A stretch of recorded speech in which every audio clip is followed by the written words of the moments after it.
ओम गणेश हर हर महादेव। इस 26 तारीख को और एक शिव पूजन का विशेष पर्व है और होता है, हर वर्ष होता है। और जैसे अमावस्यांत चौथा यह सोमवार है और जैसे मैं हर सोमवार को एक एक वीडियो एक एक मुट्ठी अन्न भर के एक एक मुट्ठी अन्न होता है, जो अलग अलग अन्न होता है हर सोमवार, जो भगवान शिव जी को चढ़ाने का विधान है।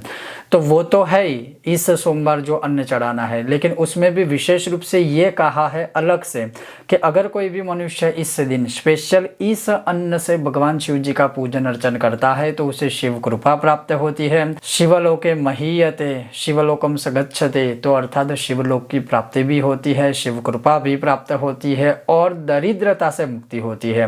तो वह अन्न कौन सा है? तो वह अन्न है जौ, बार्ली जिसे हम कहते हैं, और जिसका हम प्रयोग यज्ञ में करते हैं। लेकिन इसकी विशेषता देखिए, जौ के विषय में यज्ञ करते समय ये लिखा गया है, इसका प्रमाण भी मेरे पास है। और यज्ञ की श्रृंखला जब शुरू करेंगे तब हम इस विषय पर भी बहुत विस्तार से चर्चा करने वाले हैं कि यज्ञ के विषय में ये है कि किसी भी यज्ञ को जब आप करते हो तब जौ अगर आपने अधिक आहुति में दिए, यज्ञ में अधिक लिए, तिल से ज़्यादा अगर जौ ले लिए, तो उस इंसान के घर में यज्ञ करने के बाद भी दरिद्रता और बढ़ेगी। लेकिन जब शिव पूजन की बात आती है, शिवार्चन की बात आती है, तब ये कहा है कि शिव पूजन में शिव जी को अगर जौ अर्पण किए जाए तो उससे मनुष्य दरिद्रता से मुक्त होता है। कितनी अद्भुत और विशेष यह बात है। तो यज्ञ के विषय में यह एक अलग विषय है और शिव जी को जो इस 26 तारीख जन्माष्टमी को यह जौ अर्पण करने हैं वह एक अलग सब्जेक्ट है। और उस दिन लिखा है कि एक मुट्ठी जौ पूजन शिव पूजन, यह शब्द का प्रयोग किया गया है। पंचांग में आप देख सकते हो। तो भगवान शिव जी के ऊपर कैसे जौ अर्पण करने हैं, किस प्रकार से जौ अर्पण करते समय कौन से नाम बोलने हैं और बाद में वह जौ का क्या करना है, तो वो मैं बता दूं कि बाद में वह जौ है वह पवित्र जगह पर या खेत में भी आप डाल सकते हैं। लेकिन मूल रूप से यह है कि इस बार इस 26 अगस्त को आप एक मुट्ठी अन्न वाला भी प्रयोग कर सकते हैं और उसी के साथ में विशेष अलग से जौ भी भगवान के ऊपर, शिव जी के ऊपर अर्पण कर सकते हो। बाद में सारे का सारा जो द्रव्य है वह किसी पवित्र जगह पर या फिर अपने खेत में भी डाल सकते हो या अपने जमीन में किसी भी आसपास जगह पर आप उसको विसर्जित कर सकते हैं, कोई दोष आदि नहीं लगेगा। तो बात यह है कि यह कितने बजे करें, तो प्रातः काल ही प्रयत्न कीजिए, दोपहर के 12 बजे से पहले किसी भी समय पर यह जौ वाला जो प्रयोग है वह कर लीजिए। एक मुट्ठी अनाज वाला भी जो प्रयोग है वह भी आप कर सकते हैं। तो अगर आप घर में करते हैं यह प्रयोग तो बाद में सारा जो द्रव्य है वह विसर्जित करें। और अगर आप शिवालय में करते हो तो वहाँ पर जो पंडित जी होंगे वो उसका जो भी निराकरण होगा, उसका जो भी समाधान होगा वो आपको शायद मार्गदर्शन देंगे, या फिर वो अपने आप ही शिव जी को अर्पण करने के बाद वह पखाल के समय, जब भगवान की पखाल की जाती है, भगवान को स्वच्छ किया जाता है, तब वो अपने आप विसर्जित कर देंगे। ये बात आपको आवश्यक याद रखनी है। लेकिन अवश्य विशेष दिन, विशेष पर्व और विशेष द्रव्य, इस प्रकार से आप शिव जी को प्रसन्न कर सकते हो इस 26 तारीख जन्माष्टमी को।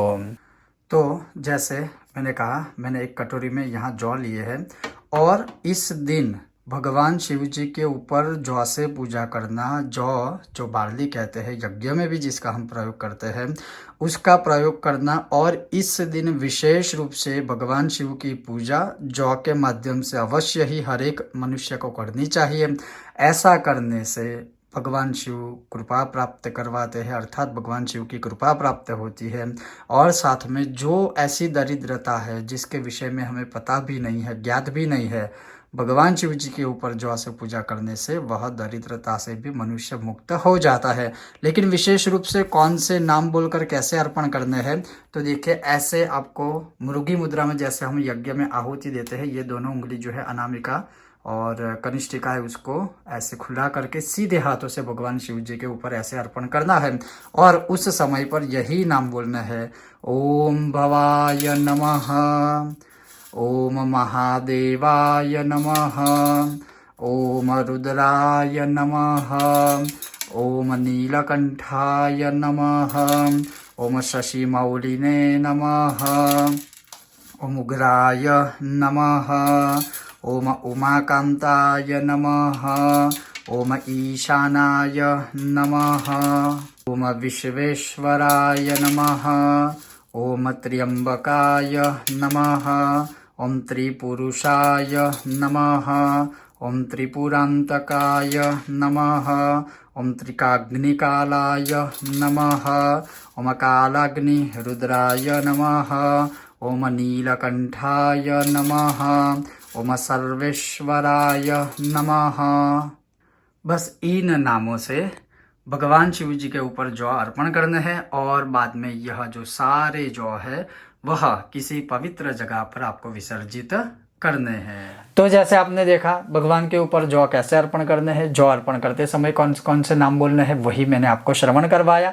अगर आपको यह विषय वीडियो पसंद आए तो लाइक करें, शेयर करें, चैनल पर नए हो तो सब्सक्राइब करके घंटी का चिन्ह दबाइएगा। बहुत जल्द मिलते हैं नए विषय और वीडियो के साथ, तब तक आप देखते रहिए कर्मकांड बाय आनंद पाठक मेरे साथ। ओम गणेश, हर हर महादेव।